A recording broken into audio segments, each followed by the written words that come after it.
Hola, mi nombre es Andrés Contreras Opaso, soy pedagogo, teólogo y escritor. Y para mí es una alegría nuevamente estar grabando estos videos para compartir con ustedes un nuevo tema, que es la infancia y la sociedad. También me parece muy pertinente conversar acerca de lo que es la niñez, porque a veces es un tema que no está muy trabajado quizás en las universidades o los institutos, quizás más en las iglesias puede ser, pero la niñez igual es un tema que hay que reflexionarlo porque va a ser muy preponderante, importante en el siglo XXI. Así que voy a ir tocando algunos puntos que son breves, pero que tienen que ver con fortalecer la mirada de la infancia justamente en la gente y en la sociedad. Como primer punto tengo el tema de lo que es la niñez y la estabilidad económica. Y en esta área es muy importante, ¿cierto?, la economía para que los niños, ¿cierto?, sean damas o varones, puedan tener una niñez sana, integral, porque justamente a veces las familias de clase alta, como tienen mejor economía, entonces pueden alimentar de mejor manera a los niños, los pueden llevar al médico mayores veces, ¿cierto? Y en cambio, gente de clase baja popular, es más difícil, ¿cierto?, que tengan una mayor alimentación para sus hijos, una mejor alimentación, y que sea difícil también que los puedan llevar al doctor. Entonces, todos estos datos que aparentemente son muy simples, ¿cierto? Pero son de una gran profundidad para el cerebro, porque todo está, para que la niñez sea buena, sea feliz, tiene que ver con que el cerebro del niño esté con una buena nutrición. Y para que exista una buena nutrición, ¿cierto? Tiene que haber una buena economía que los padres tengan para fortalecer el crecimiento cognitivo emocional también de los niños. Entonces, si esta economía está en decadencia, difícilmente entonces los niños van a tener un mejor pasar. Pueden jugar como cualquier niño, ¿cierto? Pero al momento de alimentarse, ¿cierto? Bien, y no solamente la alimentación, sino que la economía también arroja que los padres, ¿cierto?, sean también inteligentes para comprar juegos creativos también para los niños. O sea, no que sea solamente el computador o el celular, ¿cierto?, para jugar, sino que existan juegos de mayor inteligencia, mayormente creativos, ¿cierto?, que aporten a la parte cognitiva, a los lóbulos cerebrales de cada niño. Y para eso, repito, hay que tener una buena economía para poder comprar todos esos juegos, ¿cierto? Etcétera. Y también, por ejemplo, si los niños pueden ser buenos para leer también, porque les ayuda mucho el cerebro, ¿cierto? Hay que tener economía de nuevo para comprar diversidad de libros. Entonces, todo esto se va sumando, ¿cierto? Porque si no hay una buena economía equilibrada, ¿cierto? Eh, es muy difícil que la niñez sea mayormente feliz o mayormente grata. Yo abogo por una economía, ¿cierto?, equilibrada, una economía social y solidaria, ¿cierto? Como por ahí lo plantea una economista argentina, Coraggio, eh, sobre todo para la clase media y sobre todo para la clase baja popular, ¿cierto? Pero si al final, si las tres clases sociales, ¿cierto?, viven con una economía equilibrada, mucho mejor aún, ¿cierto? Así la nación crea mayores y mejores seres humanos que vivan la vida de la mejor manera, ¿cierto? Eh, entonces, cuando hay una economía equilibrada para los niños, ¿cierto? De todas las clases sociales va a ser mucho mejor. Como segundo punto tengo también que está en tensión con lo anterior, la política para la niñez. Y aquí hay que citar, ¿cierto?, los derechos humanos, ¿cierto?, para los niños, que va a ser muy especial también, ¿cierto? Los niños también son especiales para recibir estos derechos humanos que los ayudan para tener un mejor lugar, ¿cierto? En una nación, en un país, ¿cierto? El niño como sujeto de derecho también. Entonces, va a ser muy especial que se apliquen, ¿cierto?, los derechos humanos para los niños de todas las clases sociales en una nación. Porque así debería ser, ¿cierto? Los derechos humanos que se hicieron, ¿cierto?, después de la Segunda Guerra Mundial, no están solamente para los adultos, sino que está para los niños también, ¿cierto? Que sean los niños libres, ¿cierto? En justicia, en libertad, ¿cierto? Para vivir en una nación, ¿cierto? Entonces, los derechos humanos tienen que estar presentes en la política, ¿cierto? De cada país, de cada nación. Y se suma a esto también, me parece a mí, las políticas públicas, las políticas sociales, que también va a ser muy importante para que cada niño, ¿cierto?, reciba, ¿cierto?, eso que ellos merecen. ¿Sí? A ver, al final de cuentas, ¿cierto? Toda nación se construye, ¿cierto?, desde las leyes, ¿cierto?, desde los decretos. Entonces, mientras una ley, un decreto esté centrada, ¿cierto?, en fomentar una mejor niñez, una niñez que sea integral, integral en el sentido, ¿cierto?, de derechos sociales, ¿cierto?, de una niñez que tenga una apertura también hacia lo público, ¿cierto?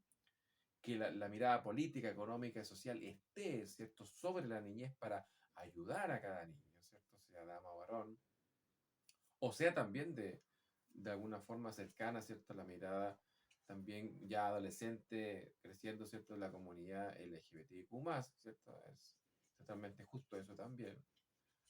Entonces, los niños merecen un lugar, un territorio especial en cada nación, ¿cierto? Y eso lo hace la política, ¿cierto?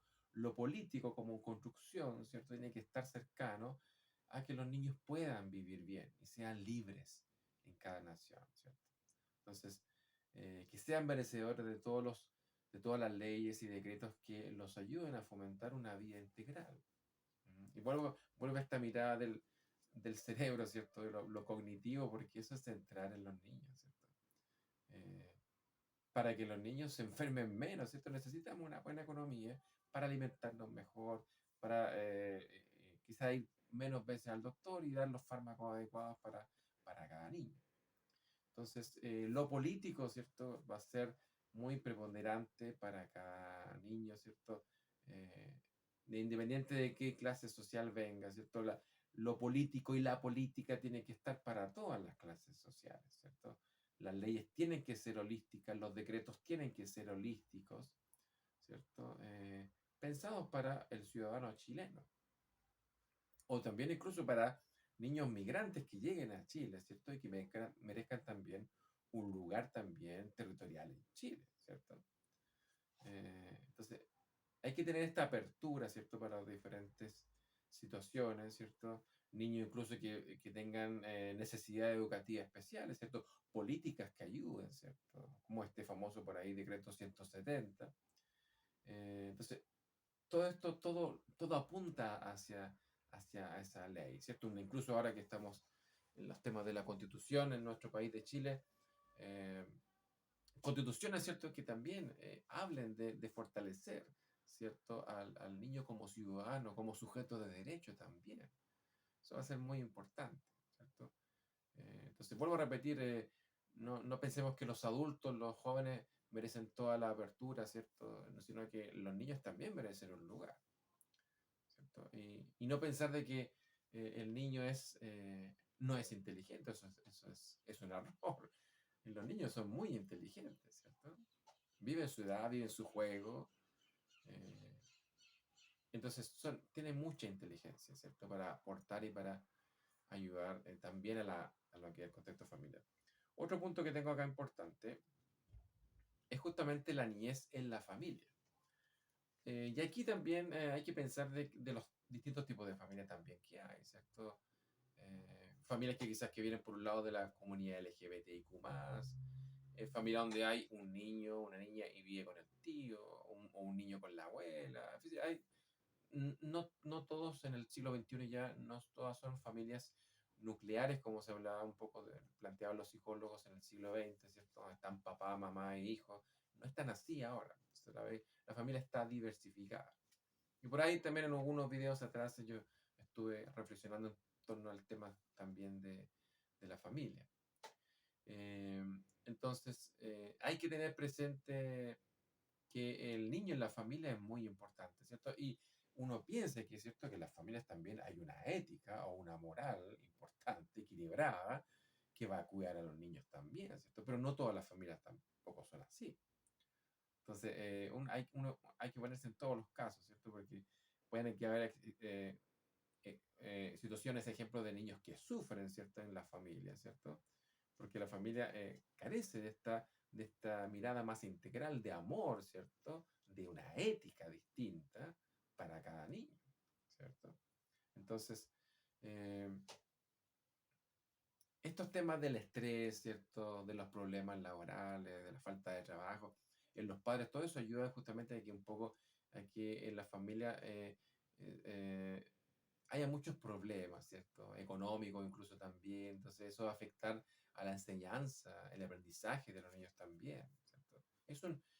Son tensiones, ¿cierto? Es un círculo que todo tiene que estar medianamente equilibrado. No perfecto, pero sí medianamente equilibrado para que los niños la pasen bien, puedan seguir sonriendo, puedan seguir jugando, puedan seguir leyendo los que les gusta leer, con juegos creativos, algunos que ya van creciendo puedan aprender ajedrez, por ejemplo, que es tan necesario y útil para el cerebro, entonces, etcétera. Entonces, el niño en la familia es también un sujeto de derecho y los padres o tutores que están a cargo merecen, ¿cierto?, cuidarlo, alimentarlo y darle un buen lugar, ¿cierto? Y no pensemos tampoco que, cuando las familias los llevan a colegios particulares o municipales, ¿hay diferencias? No necesariamente, ¿cierto? Un colegio municipal puede ser tan bueno como un colegio particular también, ¿cierto? Uno puede entrar en el diálogo o debate también de esa mirada. Pero entonces el niño en la familia va a ser especial y bueno, donde hay carencias quizás como en las familias de clases bajas o populares, a pesar de que esa familia va a estar mayormente en pobreza, a pesar de esa pobreza, el niño también ahí tiene un lugar, ¿cierto? Va a formarse desde la pobreza, pero igual va a tener un lugar. Y eso también y volvemos al punto anterior de la parte de la política, porque mientras una nación tenga una política adecuada, decretos adecuados, leyes adecuadas para fortalecer la niñez en todas las clases sociales, entonces eso va a ser mucho mejor, ¿cierto? Porque está por ley ya, entonces está escrito, eso va a ser mucho más preponderante. El otro tema que tengo es la niñez en la escuela, que ya lo estaba mencionando un poquito. Aquí yo tengo una opinión también un poco crítica, yo como pedagogo también, porque a veces en el aula se piensa que los niños con mayores problemas conductuales, ¿cierto? Que a veces llenan de 2 o 3 anotaciones negativas en los libros, son niños que merecen ser siempre suspendidos de clase o expulsados. Yo no estoy de acuerdo con esa mirada. Yo encuentro que lo veo al revés. Los niños que son más difíciles de controlar, que tienen quizás algún problema de hiperactividad, son los más inteligentes. Es al revés, es completamente al revés. Entonces, falta cómo realmente dialogar con esos niños, cómo disciplinarlos de mejor manera. ¿Mm? Entonces, como claro, viene quizás de familia o de ambiente de mucha pobreza, entonces en la pobreza hay mucho estrés, ¿cierto? Hay mucha impotencia, mucha rabia interna porque ese es pobre. Entonces, no hay herramientas para fortalecer un poco también el área emocional. Entonces, es normal que vengan niños, ¿cierto?, que tienen algún problema conductual porque vienen de ambientes vulnerables. Eso es, no hay que ni siquiera juzgarlo porque eso es normal, ¿cierto? Pasa así. Claro, y si vienen de familias de clase alta, haciendo de comen bien, van al doctor, los tienen bien enseñados, etc. La clase alta tiene muchos beneficios porque tiene mejor economía, ¿cierto? Entonces, cada clase social tiene sus diferencias, ¿cierto? Se parecen en algunas cosas, pero hay diferencias. Entonces, uno tiene, ya en términos también, incluso vuelvo al punto anterior, en términos políticos, uno tiene que hacer una política para todas las clases sociales. No podemos hacer política siempre para la clase media o solamente para la clase alta, no. Las clases bajo populares que yo defiendo siempre son muy importantes también, ¿sí? Porque de allí también viene mucha inteligencia. ¿Cierto? De ahí vienen familias, ¿cierto? También donde salen niños, ¿cierto? Que van a escuelas municipales y que son muy inteligentes también. Entonces, los profesores debemos enfrentar a esos niños que son más problemas de mejor manera, ¿cierto? Ahora que están los orientadores, psicólogos también en colegios, ¿cierto? Entonces, hay mayor equipo de profesionales de trabajo que pueden enfrentar esas problemáticas de disciplina escolares de mejor manera, ¿cierto? Entonces, el niño en la escuela es especial porque hay que fomentar a estos niños que son problemáticos, hay que premiarlos justamente, buscar para qué lo que son buenos, cuáles son sus talentos, cuáles son sus dones, ¿cierto? Y eso en la escuela tiene que fortalecerlo. La escuela se equivoca cuando siempre premia, ¿cierto? al mejor alumno o al mejor promedio, pero es que a veces los mejores alumnos o los mejores promedios vienen solamente de clase alta, porque allí viven bien. Eso, entonces es obvio que van a ser más mateos, quizás mejores alumnos y todo, porque vienen de una clase económica social estable. Entonces, lo que hay que hacer con alumnos de clase social baja o popular, hay que fortalecer sus talentos, buscar para qué es lo que son buenos, ¿cierto? Entonces, el niño en la escuela, lo repito, también tiene que ver con una mirada de que no todos van a ser buenos para las matemáticas, otros van a ser más ligados a la parte biológica, otros son más ligados a la parte de la historia. Entonces, hay diferencias, ¿cierto? El niño en la escuela es creativo, pero tiene creatividad, ¿cierto? No para todas las asignaturas, porque se va a enfocar más en unas que otras. Entonces, los pedagogos tienen que descubrir esas habilidades en los estudiantes, en los niños. Entonces, repito, el niño en la escuela es una persona muy importante que hay que descubrir para qué es lo que realmente es bueno, ¿cierto? Y ahí fomentar, ¿cierto? Esas cualidades en los niños, ¿cierto? Y de ahí también felicitarlos también, porque si los vivimos suspendiendo, llenamos los libros de anotaciones negativas, eso no ayuda a nadie, ¿cierto? Eso crea mayor estrés en los niños, mayor angustia, mayor tristeza en los padres, etcétera. No, a los que se equivocan hay que premiarlos. Es una paradoja, ¿cierto? Cuando alguien más se equivoca, más amor necesita. Si ese es el asunto. Entonces, eso la sociedad a veces aún no lo entiende. Cuando yo tengo un ser humano, hombre o mujer, o comunidad LGBTIQ, que se equivoca o que ha hecho las cosas mal, yo debo premiarlo también, porque es por amor la corrección. De hecho, de ahí, yo como cristiano y teólogo también, por ahí en la Biblia dice que con amor y con misericordia se corrige el pecado. Y eso es muy cierto. Entonces, en la escuela, donde yo veo alumnos problemáticos, niños problemáticos, yo debo corregir con amor. Debo premiar a esos alumnos de alguna forma y buscarle el lugar que debe tener. Entonces, para mí, y aquí yo voy terminando este punto, la educación debe siempre reformarse en el siglo XXI, estar en constante reforma, ¿cierto? Y ya el último punto que tengo es la niñez desde lo teológico, ya para terminar con este tema también teológico, eclesial. Bueno, partir del líder político y religioso Jesús de Nazaret, Mesías, Hijo de Dios, ¿cierto? Que dijo que él decía, dejen los niños venir a mí. Y esa frase, ¿cierto? De una hermenéutica bíblica un poco no tiene que ver con que los niños se acerquen a Jesús así de manera como más simple, no, tiene que ver con que la inteligencia de los niños, la integridad de lo que es ser niño, ¿cierto? El acercarse a Jesús es acercarse a la vida. Entonces, Jesús se conecta como vida, como zoé griego, se conecta con la vida de los niños también. Porque Jesús sabía que en los niños había mucha inteligencia. Entonces, el zoé de Jesús de Nazaret se conecta con el bios de cada niño, independiente de qué clase social venga y de qué nación o país venga, de qué continente venga. Da lo mismo. El niño al fin. Entonces, la invitación de Jesús de Nazaret para que los niños se acercan a Él tiene que ver con que Jesús empatiza con la vida integral y la inteligencia y sabiduría que nace de los niños, porque en un niño siempre hay inocencia, hay humildad, esa humildad que a veces los adultos no tienen, ¿cierto? En un niño se ve la humildad.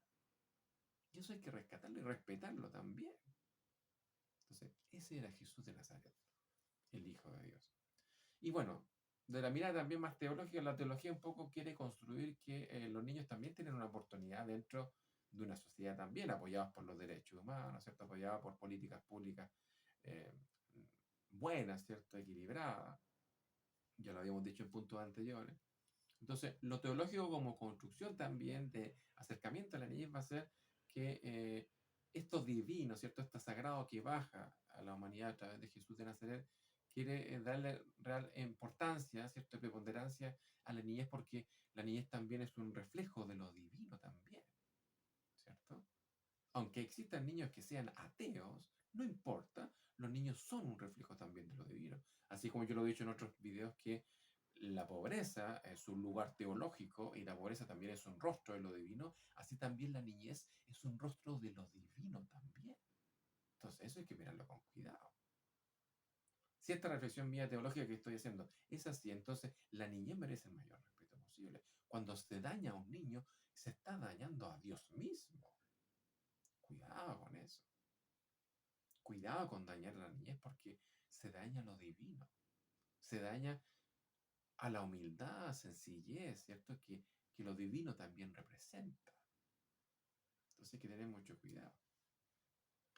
Entonces por eso es que hablar de lo teológico, ¿cierto? Cercano a la niñez, ¿cierto? Va a ser importante también en ese sentido. Y también en la medida, ya terminando la parte eclesial, ya las iglesias, sin duda, tanto católicas como evangélicas, siempre están haciendo buenas actividades, ministerios para los niños, y eso está excelente, ¿cierto? Mientras más existan metodologías eclesiales, mientras la eclesiología se vaya reformando en cada siglo de mejor manera, pensando en la niñez, va a ser muy especial, ¿cierto?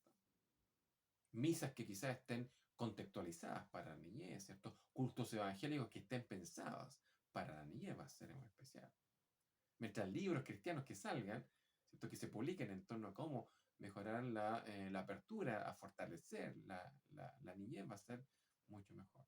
Así que yo quería dejar hasta acá este pequeño video de reflexión de análisis y que pueda servir para aquellos quizás padres, ¿cierto? Que en algún momento puedan ver este video y que darle la importancia de la niñez que tiene. Y me quiero quedar con esta frase final de ver a la niñez como rostro de lo divino, de lo sagrado. Porque me parece que esa mirada va a ser muy especial en el momento de respetar y de ayudar a la niñez desde la política, desde la economía y desde lo social. Entonces que este video pueda servir para aquellos padres que aún siguen pensando que en la niñez hay mucha sabiduría y hay mucha inteligencia.